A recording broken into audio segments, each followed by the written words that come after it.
Зууд болон бусад гинтийн эрсдлээс малчдын амьдралын баталгаа болсон мал сүргийг хамгаалах зорилгоор улсын хурлаас 2014 онд малын индексжүүлсэн даатгалын тухай хуулийг анх баталж байлаа. Ийхүү хууль хэрэгжиж эхэлснээс хойш Монгол улсад малчдын гамшигын эрсдлээс хамгаалах даатгалын тогтолцооны суурь тавигдсан ч нийт малчин үрхийн 11-ээс 18% нь л даатгалд хамрагдаж, нийт малын 7-оос 10%-ийг л даатгуулж байсан нь хуульд нэмэлт өөрчлөлт оруулж хэрэгжилтийг сайжруулах нэг үндэслэл болоод байсан юм а. Тиймээс улсын хурл 2025 оны 12 дугаар сарын 12-ны өдрийн хуралдаанаараа малын индексжүүлсэн даатгалын тухай хуульд нэмэлт өөрчлөлт оруулах тухай хуулийг эцэслэн баталсан юм. За малын индексжүүлсэн даатгалын тухай хуульд нэмэлт өөрчлөлт оруулах тухай хуулийн төслийг эцэслэн батлая гэсэн саналын томьёолоор санал хураана. Хуулийн төслүүдийг эцэслэн батллаа. Улсын хурлын гишүүд ажлын хэсэгт баяр хүргэе. За хууль тогтоомжоо хэрэгжүүлж хариуцлагатай ажиллахыг хүсье. 2020-с 2024 оны хугацаанд малын индексжүүлсэн даатгалд хамрагдсан малчин үрхийн эзлэх хувь жилээс жилд буурч байсан шалтгаан нь малын хорголын босго үзүүлэлт өндөр учраас малчид малаа даатгуулсан ч нөхөн төлбөр авч чадахгүй байгаатай холбоотой судалгаагаар тогтоосон байдаг. Ийм шинээр батлагдсан хуульд нөхөн төлбөр олгох босго үзүүлэлтийг 5%, түүнээс нэмэх нэг хасах нэг болгон тогтоосноор Монгол улсын хэмжээнд 120 сум 4%, 155 сум 5% болж малчид даатгалын үр шимийг хүртэх боломжийг нэмэгдүүллээ. Энэ малын индексжүүлсэн даатгалын хуулийг яаж малчинд ойртуулах вэ гэдэг тал дээр манай хөдөө аж ахуй сангийн яамныхан үндэсний давхар даатгалын компаниуд маш сайн ажилласан. За ер нь амьдрал дээр их хурлын гишүүдийн хувьд ч гэсэн яг хөдөө малчинтай очиод уулзахад бол энэ малын индексжүүлсэн даатгалын ялангуяа 6% гэдэг аймгаар нь авдаг. За нөхөн төлбөрийн асуудал бас нэлээд орой эргэж орж ирдэг, дансанд нь ордог гэдэг олон зүйлүүдийг засаж сайжруулах нь зүйтэй гэдэг ийм саналыг бол малчид маш ихээр хэлдэг.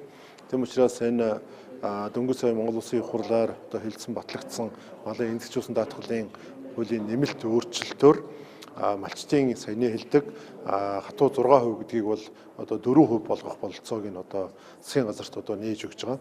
Энэ бол мал нь хоригдоод 6% хүрээгүйгээс хохирлоо барагдуулж чаддгүй, даатгалын нөхөн төлбөрөө авч чаддгүй олон 10,000 малчдад бол том бололцоог нээж өгч байгаа гэж ойлгож болно. Тухайн сумын нийт малын 6% энэхүү нийт дүнгээрээ 6% хүрэх хэмжээний мал зөөгөөсөөр хоригдсон бол энэ даатгалаас нөхөн төлбөр олгоно л гэдэг ийм л асуудал анх байгаадсэн. Тэгэд энэ яг боддоор малаа хоригдуулсан улсуудад нийт сумынхаа хэмжээнд 6% хүрэхгүй болохоор зэрэг нөхөн төлбөр олгогдохгүй байх ийм асуудлууд гараад ирсэн байхгүй.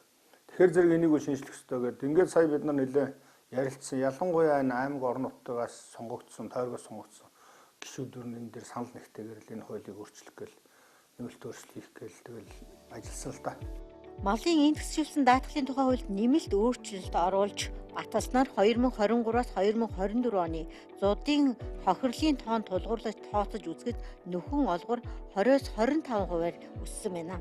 Малын индексжүүлсэн даатгалын тухай хуулийг хэрэгжиж эхэлсэн 2014 оноос хойш өнгөрсөн хугацаанд малчтаас 36 тэрбум орчим төгрөгийн даатгалын хурамжийг цуглуулсан бол 29.4 тэрбум төгрөгийг даатгалын нөхөн төлбөр хэлбэрээр буцаан олгожээ. За ялангуяа сүүлийн 3 жилийн хугацаанд бол 2023 онд бол 14 мянган малчин өрхөд 4.2 тэрбум төгрөгийг, 2024 онд 22 мянган малчин өрхөд 16.8 тэрбум төгрөгийн хохирлыг нөхөн олгосон байгаа.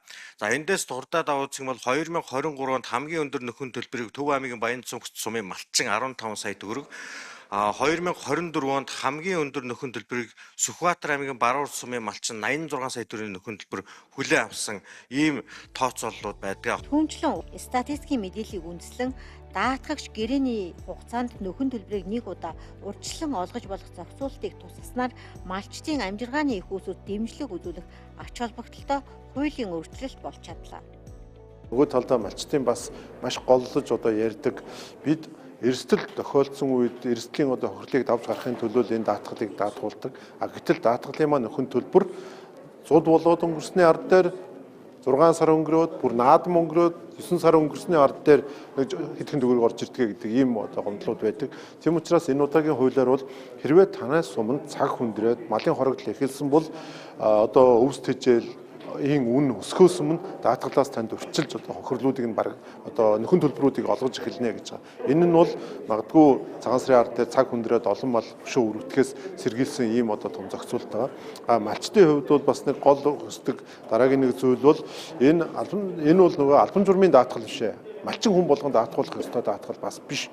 Тийм учраас засгийн газраас бол төрөөс авж байгаа хөнгөлөлтөө зээл тусламжинд хамрагдах малчин болгон энэ даатгалд хамрагдах ёстой гэсэн ийм зүйлийг бол бас тусгаж ирсэн. Ажлын хэсгийн гишүүдийн хувьд бол бид бүхэн ярьж байгаад энийг бол заавал ингэх шаардлага алгааг малчин яг нөгөө өөрийн